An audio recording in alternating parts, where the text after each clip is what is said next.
All right, folks, as promised, I told you I was going to do a bit of a post-mortem on my 92 coupe because this thing down in Tennessee had a bit of a bad attitude.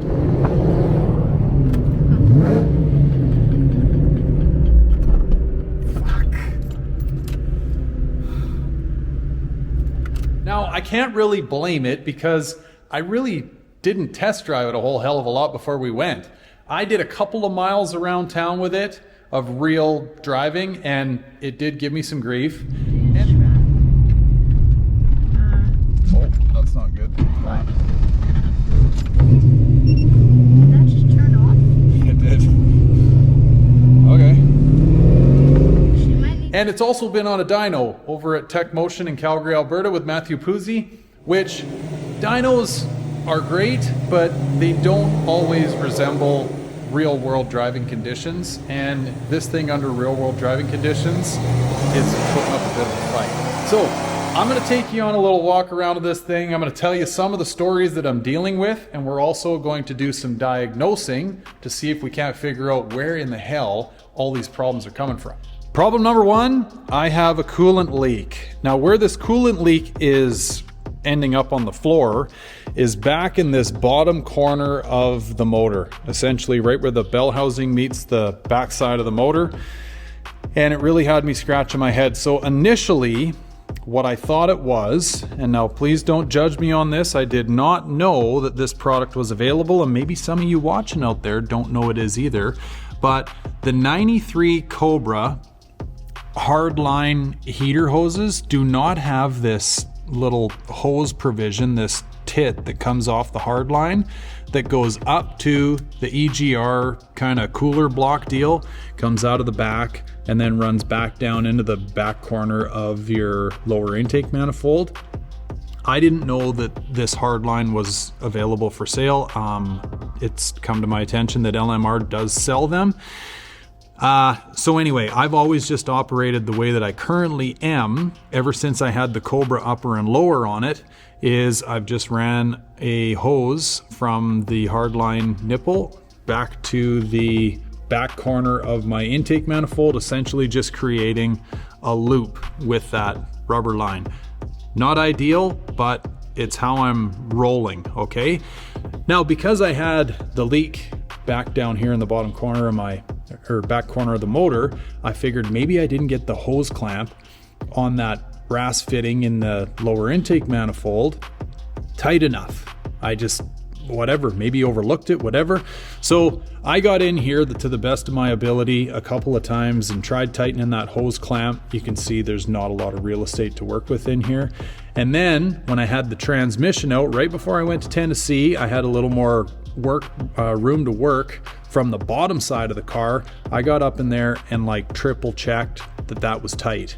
Well, anyway, we get down to Tennessee and I've still got a leak. I had a leak in the trailer, like underneath the car.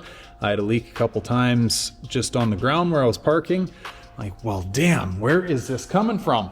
So, and it turns out it was no longer coming from what I originally suspected, which was that hose clamp.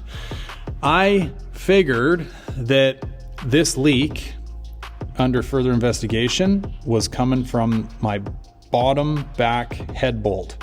And for those of you that don't know, the lower head bolts in the cylinder heads on these 302s, the threads that your head bolt runs into are into coolant passages. So you have to run thread sealer on those. Anyway, I did, right, when I torqued these heads down back in 2017, and but I got this damn coolant leak and it's like running right down on the starter.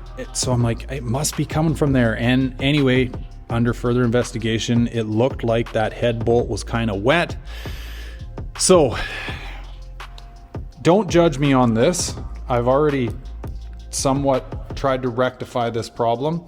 This is not textbook. I do not recommend doing this, but I think after I tell you what I've done, no one will blame me for essentially trying what I've done. I pulled my header off and I pulled that one head bolt out and I re-thread sealed it and I retorqued it and I put my header back on. That is not textbook. I mean, if you have something like this going on, a textbook fix is essentially pull all this stuff off, pull this cylinder head off, re-gasket it, redo all your bolts, torque them to torque spec, do this torque sequence, do the whole 9 yards, which, as I'm sure you can imagine, I don't think any of you out there would want to do that, especially right after you got finished doing all of this that I did. So I am taking a chance and running with this. I should mention, I've already pulled this bolt out, rethread sealed it, retorqued it. I've done all that.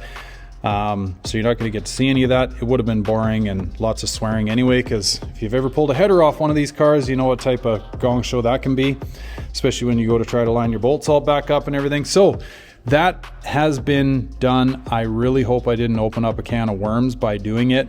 Where I'm going with this is you can essentially warp your cylinder heads by doing what I've done. I'm hopeful that just pulling that one back corner lower bolt out, I didn't do anything like that, but we will see. So that has technically been dealt with. I know there's other guys out there watching this that are going to say they got the same problem and they're probably humming and hawing about doing what I just did. Well, stand by, I'll let you know if it worked. Problem number 2, this is a big one. This car is stalling on me all over the place. Like, it's to a point of embarrassment, all right? Now, the car did do this to me when Sadie and I took it out and put a couple of miles on it before we went to Tennessee, but I just thought, you know what, like, all these changes that have gone on, like, it's just kind of working itself out. It'll be fine. Throw it in the trailer, go to Tennessee. We go out for the maiden voyage in Tennessee, me, the wife, and the 2 girls. Car is stalling on me at street lights. Like, to give you an idea, this is almost like the low vacuum, like high lift cam stall, right? Where you're coming to a street light and it just goes boo, but, and it won't catch itself and idle. It'll just fall on its face. It was doing it to me all over the place.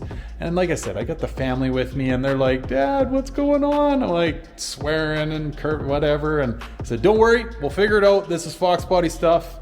Everything can be fixed. Well, anyway, I didn't know what the hell was going on with it at the time. I thought maybe we missed something during the dyno tune. Maybe there's a little drivability hiccup. No offense, Matthew, but like that just went through my head, right?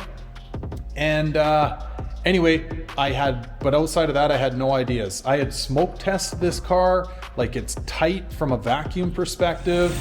It's got decent vacuum, all that stuff.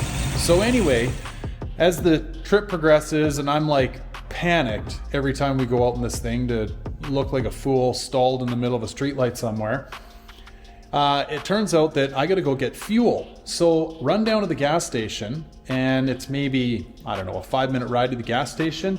I get there, pull the gas cap as one does to put some fuel in it, and this thing just pressurized.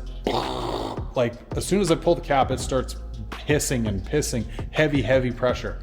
I'm like, well, what's this all about, right? My car's never done this before, but I have had the tank in and out of it a couple of times. So maybe it's something to do with the tank, right? Or the vent line. So anyway, I left the cap just sort of tight, not really, sort of let it vent to give it a fighting chance. And then that night, we were all out in the driveway having some drinks and stuff, and I thought, you know what? I still do run my vent line all the way to the front end of the car, even though it doesn't go to the charcoal canister. I just vent it to my front fender. I thought maybe something got pinched when I had the wheel well liner out, so I'm gonna just disconnect it right underneath the passenger seat. Essentially, it goes from like hard line to hard plastic line, and there's like a chunk of rubber hose in there. I disconnected it there, then drove the car the rest of the time that we were down in Tennessee, but I was extra cautious about like how I pulled up to a street light and all that stuff. So I never really gave it a chance to even act up again, even though it didn't do it to me. I was just being extra cautious. So now that we're home, I want to get underneath this car, make sure that I've actually got ventability going forward from underneath the passenger seat, going forward up through the wheel well and everything, and coming backwards too. So what I'm gonna do is I've got my handheld vacuum pump. We're gonna check and see if this vent on the tank is actually working and blow some compressed air up through the front line and see if we can, find this blockage. Okay, so first things first, we're gonna run some compressed air forwards and make sure this line's not plugged. Okay, so we're good there. Now, in the back line, we're gonna throw a little vacuum on it and see what we get. Well, I know already it's not venting. So there's 10, 15 inches of vacuum, 20 inches of vacuum, and holding.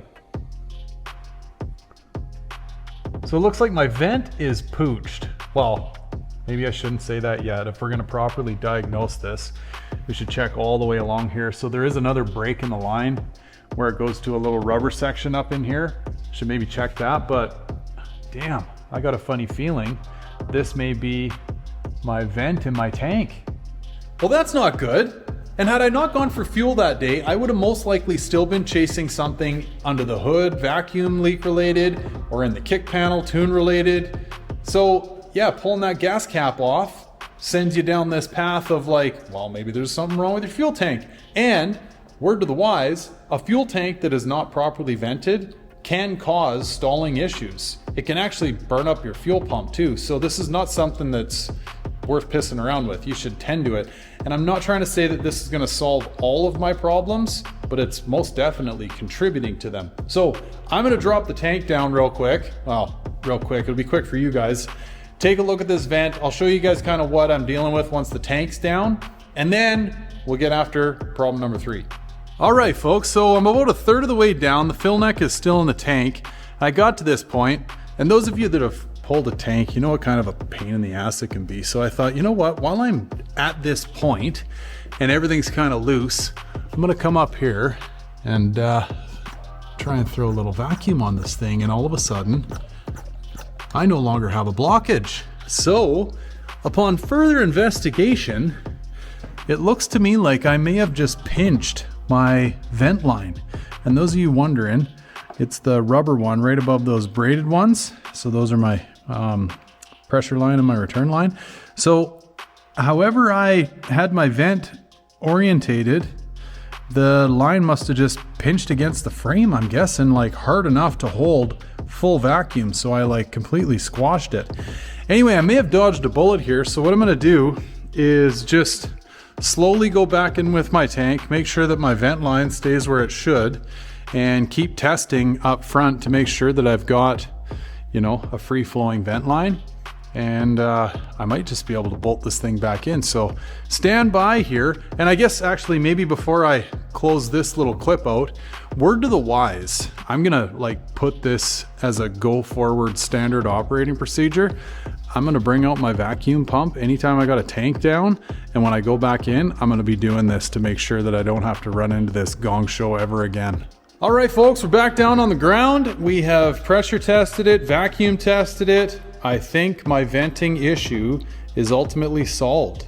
So I don't know if that's going to help anyone else out there that's possibly dealing with some drivability issues. I mean, don't underestimate the power of checking your tank vent.